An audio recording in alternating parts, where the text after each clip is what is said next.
Hey everyone, and welcome back to Esther ST. I hope that you're doing very well. In today's video, I want to talk about a theme called endurance pays off.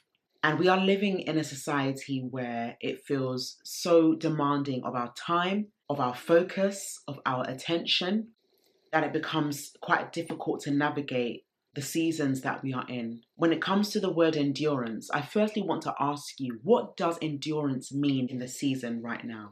What is your season of endurance teaching you? For me, endurance is about persevering with faith that what has not been yet seen is on its way. As believers, endure the hard times. There are moments in our lives where we have to slow down. Funnily enough, I was speaking to a few of my friends this week, and I also saw a few videos about the word slowing down, being present. Endurance in those moments can mean enjoying that season where it doesn't feel as quickly as you expected it to be. Endurance could be learning how to build the business while it's raising the family. Endurance could be preparing for marriage, but not seeing the fact that you don't yet have a partner, but you believe that it will happen. Endurance is waiting for that breakthrough to come, even though it has felt like it's taking forever. But in that season of endurance, your character is being refined and built. Your capacity to handle where you're going also links to how much you are willing to endure. When you go higher, be prepared that endurance may take its place in your life. Endurance is about maintaining your peace, maintaining the urge to react quickly, but to take it nice and slow. We know that there's a difference between instant gratification and delayed gratification. In my books, you would see that majority of the times I emphasize on the beauty of delayed gratification. In our world, we do not know how to wait. We don't know how to be patient. We can be very quick, give me, give me, give me. Now, when it comes to fast food, you do know that it has a lot of artificial content in it. Relative to what you cook at home, you will know what you're putting in your food. Our generation, because of impatience, will glorify that artificial food. We glorify the fact that it's quick, it's fast. And yes, it may taste good, but to the body, what is it doing? Are you enabling your life to endure? Whereas when it comes to cooking, you take your time, you cut the onions, the spring onions, the pepper, garlic, etc. You add your seasonings and you take the time to allow that food to simmer and cook well. You will look back and say, wow, I am so grateful I waited. The most classic example for the beauty of endurance is making a cake. You've got the flour, you've got the sugar, you've got the vanilla extract, etc. You've now made your cake. You then put it in the oven, expecting it to be done in half an hour. But you and I know that a good cake cannot be done in half an hour. So what do? You get a knife or you get a toothpick and you poke the middle and you see that it is still moist. And sometimes we are in seasons where we tend to tamper with the process. We're tampering with that cake, expecting it to be done when we want it to be done. There might be some instances where life can turn in your favor and things can work supernaturally fast for you, and we are all here for that.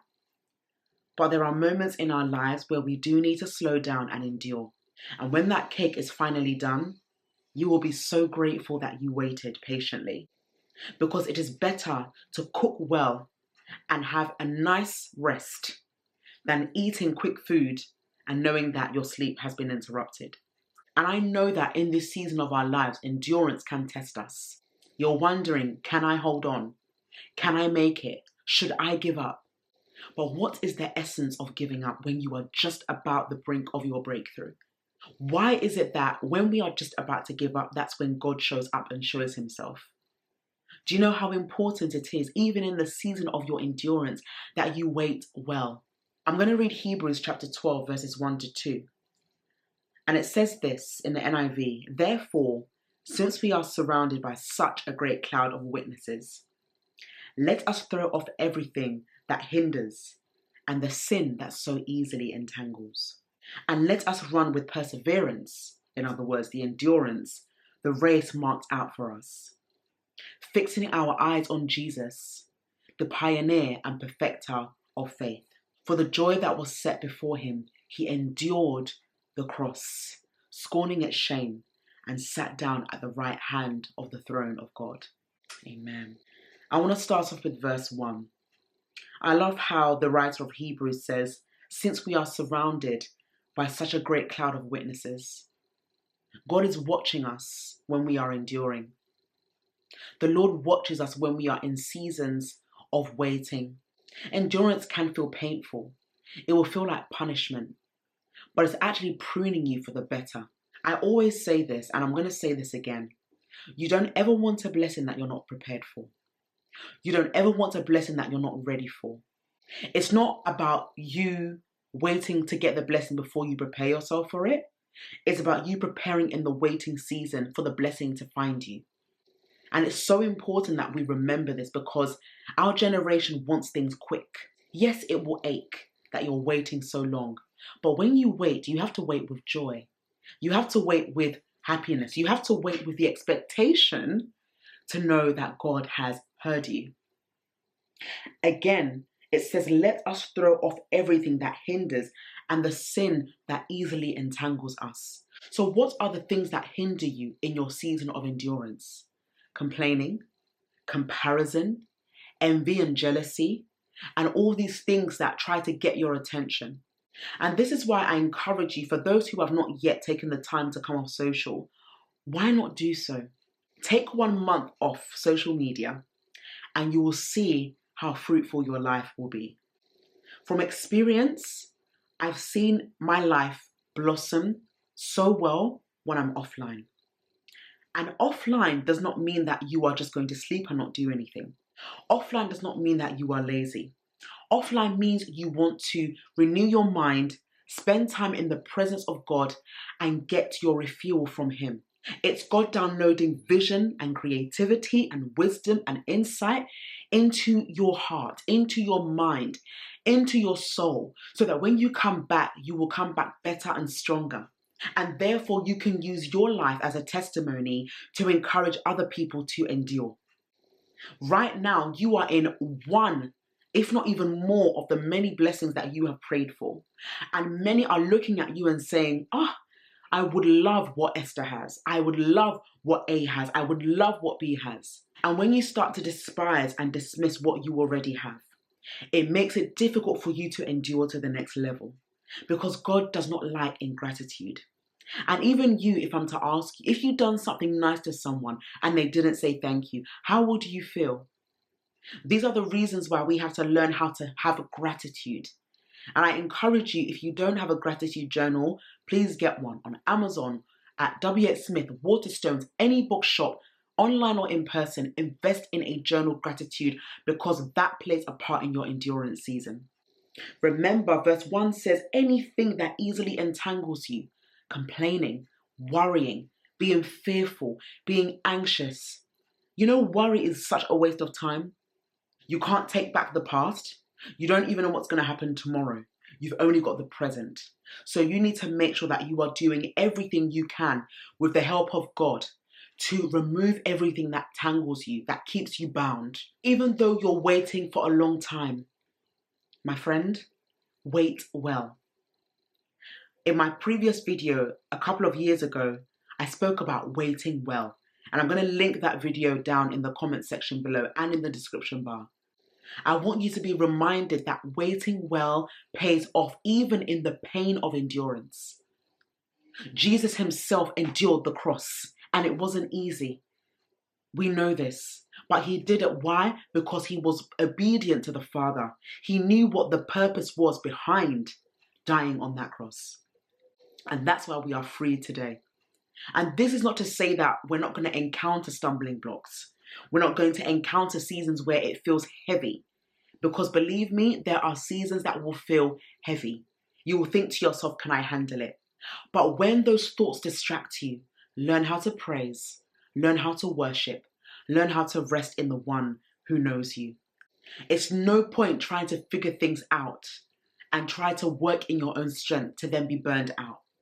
Remember here, it says we have to run the race with perseverance, the race marked out for us, fixing our eyes on the Lord.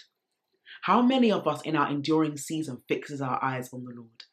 Or how many of us fixes our eyes on our problems? As Joyce Meyer says, what you focus on, you magnify. It's so simple, but yet it can be very challenging to do because we live in a world that we can see. Faith is about supernatural belief in what you do not see, but you know it's there, even though it's not tangible yet. But when we keep our focus on the Lord, He downloads peace into our hearts, words of encouragement, dreams and visions that you are able to endure the season that you are in. Endurance also teaches us that we are in the right place at the right time. If you're always fighting with your season, you will never be able to open up your heart to learn from it. You will think everything is against you. And there are some things that are actually not necessarily against you. There are some things that are preparing you for where you are going. That's why you had to experience that delay. Because if you were to go faster, you may have to start again. And nobody in life wants to start again. Don't expect new blessings in old places.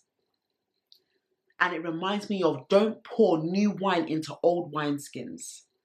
And that's what at times we tend to do. We tend to shrink back to the past and think, oh, well, those days were easier. It's really hard to endure right now. Let me just settle. Ladies and gents, you are not called to settle. When we learn to endure, we learn how to settle in the peace of God. We learn how to believe that He is truly the one who rewards those who diligently seek Him. The word endurance is about perseverance. How you keep showing up even when no one shows up for you.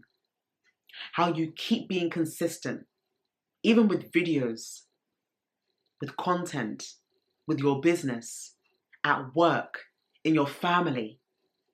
Remember, everyone's capacity is different. What one can carry, another person may not be able to carry. But you have the grace to handle the life that God has called you to do it well. This is not about trying to be everything to everyone or trying to sort everything out in your own strength. The reasons why we are in a burnt out generation is that we don't know how to endure properly. We don't know how to rest properly either. Some of us, we're working too many long hours, but there comes a time where you need to just bask at the feet of the Lord and let Him instruct you on what you need to do for the upcoming season. Yes, there are moments where you will have to strive to work hard and put your best foot out there. But I do believe when you get to a point where you're breaking out and it feels like the load is too heavy to handle, that's where God might be telling you to pause and wait on Him. When you're trying to make things work in your own strength and it's not working, that could be a sign that you have to endure because God wants to prepare you for where you are going. It's not enough to think that endurance isn't working out for your good or to dismiss it because it takes long. No, endurance is doing you a massive favor more than you ever know. And I strongly guarantee when you look back over your life, you will say it was good that I endured this season. It was good that I waited. Even though XYZ occurred, I am grateful that my breakthrough came to pass. At the end, that's all we want to hear. Congratulations. Well done. You've been approved.